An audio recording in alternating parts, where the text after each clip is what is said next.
ഒരമ്മയെ സംബന്ധിച്ചിടത്തോളം ആ കുട്ടിയുടെ ഓരോ ചുവടുവെപ്പുകളും നമുക്ക് ഓരോ പുതുമകളാണ്. അങ്ങനെ ഒരു പുതുമയുള്ള കാര്യമാണ് ഇന്നിവിടെ നടക്കാൻ പോകുന്നത്. ഇന്നെനിക്ക് വളരെ സ്പെഷ്യലായിട്ടൊരു ഡേ ആണ്. കാരണം എൻ്റെ അല്ലൂസ് ആദ്യമായിട്ട് അംഗനവാടി പോവുകയാണ്. ഒരമ്മയെന്ന നിലയിൽ അവളെ ബാഗ് ഒരുക്കി സെറ്റ് ചെയ്ത് അവളെ വിടുക എന്നുള്ളത് എനിക്ക് ഭയങ്കര സന്തോഷമുള്ള കാര്യമാണ്. അതിനോടൊപ്പം സങ്കടമുണ്ട്. കാരണം അല്ലു എൻ്റെ കൂടെ 24 മണിക്കൂറും ഉണ്ടാകുന്നതിൽ നിന്നിപ്പം രാവിലെ 10 മണിക്ക് പോയാൽ 3:30 തിരിച്ചു വരത്തുള്ളൂ എന്നൊരു സങ്കടമുണ്ട്. പക്ഷേ കുഴപ്പമില്ല, നേരെ വാതിക്കൽ തന്നെ അംഗനവാടിയല്ലേ. അവളെ കാണണമെന്ന് തോന്നുമ്പോൾ ഇടയ്ക്കൊന്ന് പോയി കാണുകയും ചെയ്യാം. അവൾക്ക് എന്തെങ്കിലും ആവശ്യം വന്നാൽ പെട്ടെന്ന് തന്നെ പോയി വിളിച്ചുകൊണ്ട് വരികയും ചെയ്യാം എന്നുള്ള സന്തോഷത്തോടു കൂടി ഞാൻ എന്തായാലും അവളുടെ ബാഗ് സെറ്റ് ചെയ്ത് വെച്ച്. നമ്മൾ ടിഫിനായിട്ട് ആദ്യമേ ബിസ്ക്കറ്റും കുറച്ച് നട്ട്സുമാണ് വെച്ച് കൊടുത്തിട്ടുള്ളത്. അവളെ പിന്നെ നല്ല പുത്തൻ ഉടുപ്പൊക്കെ ഇട്ട് അവളെ സെറ്റാക്കി ഒരുക്കിയൊക്കെ അവൾക്ക് നല്ല ഇഷ്ടമാണ് കേട്ടോ അംഗനവാടി പോകാൻ. കാരണം കുറേ കുട്ടികളുണ്ടല്ലോ. ഇപ്പം എന്തായാലും 2 വയസ്സേ ആയിട്ടുള്ളൂ. എന്നാലും നമുക്ക് കുറച്ച് നേരത്തേക്ക് അംഗനവാടി കൊണ്ടിരുത്താമെന്ന് പറഞ്ഞുകൊണ്ടാണ് നമ്മൾ കൊണ്ടിരുത്തുന്നത്. ഇല്ലെങ്കിൽ 3 വയസ്സാകാതെ അംഗനവാടിയിൽ അങ്ങനെ ഇരുത്താൻ പറ്റില്ല. പിന്നെ നമ്മുടെ വീടിൻ്റെ തൊട്ട് വാതിക്കൽ തന്നെയാണ് കേട്ടോ അംഗനവാടി ഉള്ളത്.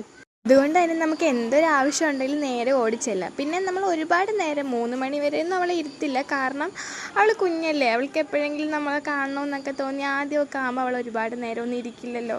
പിന്നെ കുറേ പിള്ളേരെ ആദ്യമൊക്കെ കരഞ്ഞ് ബഹളം വെച്ചിട്ടൊക്കെ ആയിരിക്കുമല്ലോ പോകുന്നത്. പക്ഷേ എന്തായാലും അങ്ങനത്തെ പ്രശ്നമൊന്നുമില്ല. അപ്പോൾ എന്തായാലും അല്ലുമ്മക്ക് ഇങ്ങോട്ട് വരണമെന്ന് തോന്നിയാൽ ടീച്ചർ വിളിച്ച് കഴിഞ്ഞാൽ നമുക്ക് ഓടിപ്പോയി തന്നെ എടുത്തിട്ട് വരാം.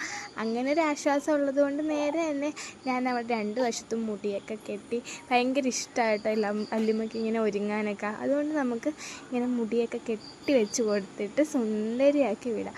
എന്തായാലും ഗോൾഡൊന്നും ഇട്ടിട്ട് പോകാൻ പറ്റാത്തതുകൊണ്ട് ഞാനൊരു മുത്തിൻ്റെ മാല വാങ്ങി ഇട്ട് കൊടുത്തിട്ടുണ്ട്. ഇത് തിരിച്ച് വരുമ്പോൾ ഉണ്ടാകുമോ ഇല്ലയെന്നൊന്നും എനിക്ക് പ്രതീക്ഷയില്ല.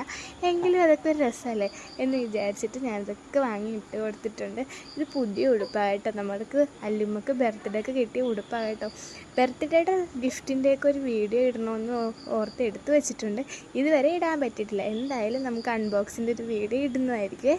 അപ്പം നമ്മൾ നേരെ അല്ലുവിന് പൊട്ടൊക്കെ തൊട്ടെടുത്ത് കൺമഷി എഴുതാൻ ഇപ്പോൾ പോയി കഴിഞ്ഞാൽ അവൾ എന്തായാലും അലമ്പിടും. അതുകൊണ്ട് എന്തായാലും അത് വേണ്ടാന്ന് വെച്ചിട്ട് ഒരു സ്റ്റിക്കർ പൊട്ടാണ് ഞാൻ തൊട്ട് കൊടുത്തിട്ടുള്ളത്. എനിക്ക് അല്ലുമ്മനെ പൊട്ട് തൊടിച്ച് കാണുന്നത് ഭയങ്കര ഇഷ്ടമായിട്ടോ.